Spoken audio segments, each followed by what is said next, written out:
Your Majesty at your service. Welcome to Fair King Talks. Thank you for tuning in to another episode of my podcast. Then comes the baby. Lovers of love, we have come to the end of the month of all things love. I have loved going on this journey of exploring the topic of love through the classic nursery rhyme, which for me is the order of love.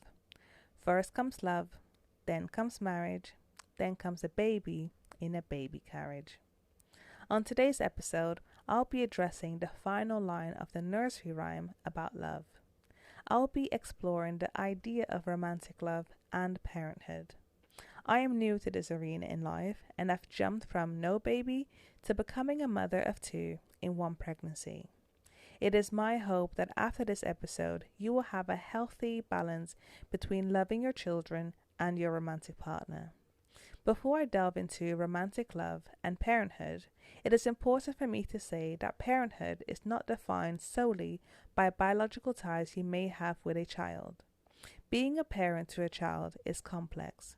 If you have or had caring responsibilities over a child, you are a parent.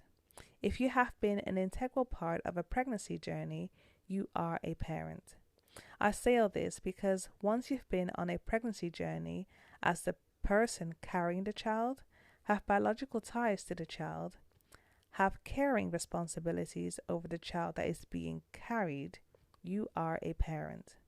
Equally, if you are responsible over a child's life, regardless of biological ties, you are a parent. According to the Bretherton's solicitors, parental responsibility is the legal term for the rights and responsibilities that parents have for their children. It basically means that you are responsible for ensuring that the child is cared for and for protecting and maintaining the child. It is important for me to cover this legal definition because being a parent is a serious responsibility that must be treated with the utmost respect. Also, when we are discussing the topic of romantic love and parenthood, it is important that we do not compromise parental responsibility because we want to prioritize our romantic relationships. A healthy romantic relationship encourages a parent to uphold their parental responsibilities. The process of becoming a parent takes time. Whether you plan it or not, you have to wait for a baby to bake in the oven or to acquire paperwork to legitimize your parental status. During this time, it may be a good time to reflect on how you envision how you'll be organizing your life. If you are planning to become a parent with a romantic partner, it is a good time to reflect on how your relationship operates now and how your expectations of each other may change in the future. Also, it may be a good idea to share what you love doing most with your romantic partner. This is key because as you experience parenthood, your time may become limited whilst you figure out the new dynamics. If you both have an understanding of what you love to do most with your romantic partner, you can plan to make time to do those things from time to time, providing you get the chance to have some time off. During the pandemic, knowing what you love to do with your romantic partner is essential to keeping your romance alive. You need to remember why you love your partner and why you have committed your heart and life to them. The same is when you add children or babies to the mix and the dynamics of your relationship. Because of parental, domestic, employment responsibilities, it can sometimes seem all too much to attend to your romantic responsibilities. That's at least how I felt at the beginning of taking care of my twins. I felt overwhelmed by parental responsibilities when I gave birth to my girls. Due to the time frame, they were born on the 25th of September, and my wedding anniversary is on the 10th of October. And I needed to get myself to a mental space to think of myself more than just a parent. With the support of my mother and the schedule that the girls were on, We managed to book a table at a restaurant we both enjoy for our wedding anniversary. Going out together was so weird. We talked and thought about the kids for the majority of the time, and we had to remind ourselves that it was our time to celebrate us and our marriage. The funny thing is that at that time, our marriage was so and still is very much closely linked to our parenthood, as our daughters are a product of our love. To separate and compartmentalize the different parts of our marriage is key in order to have a healthy relationship. In an effort to keep our romantic part of our love life alive, we have to actively choose to be romantic. We have to make time to be together and have alone time.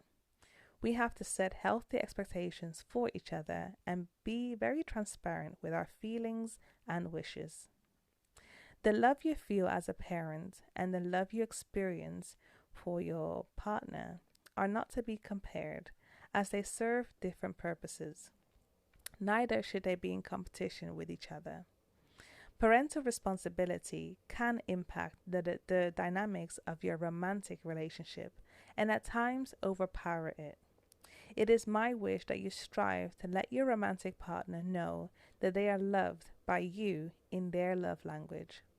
I will now share some tips that may help you to have a healthy balance of upholding your parental responsibilities and commitment to your romantic partner. And this is also very much a note to myself. So I'm going to give you 8 tips. Tip number 1. Ensure that you are in a position to manage your own and your partner's expectations of your relationship. 2. Put in place plans for babysitters and childcare. 3.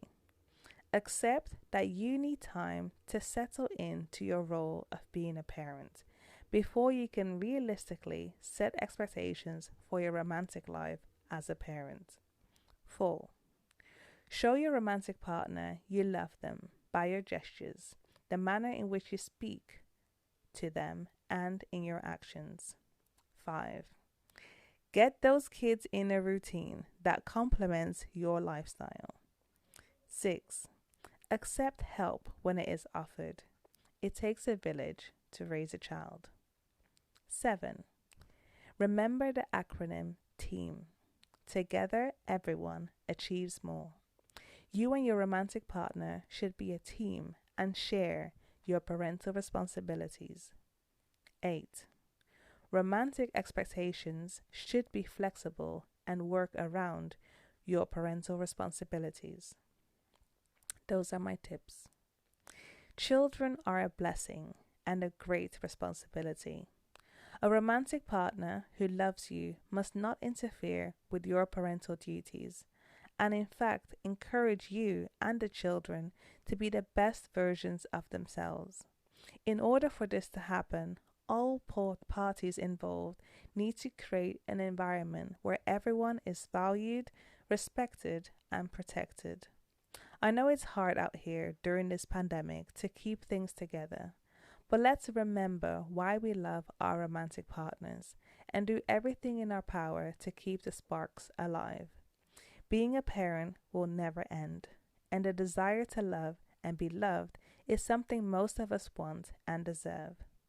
For all the lovers of love, as you go on your journey of loving yourself, solidifying your love with your romantic lover through a commitment like marriage, and go on to become parents, remember that through love you can create a better world and a legacy. Real love, true love, is in a gift of our control. When you truly love yourself, you know how to love others and will know how you should be loved. It is my wish that everyone in my queendom, that includes you, follows their quest to tap into their greatness, and that you may know what love is and pour that love back into this world.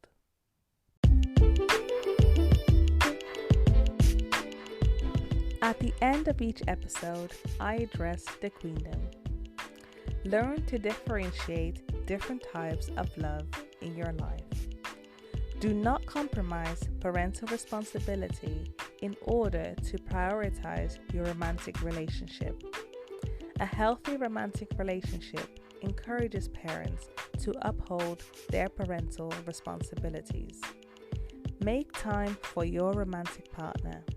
Remember the little things that make your romantic partner smile. Thank you so much for listening to Therapy Talks. See you next time.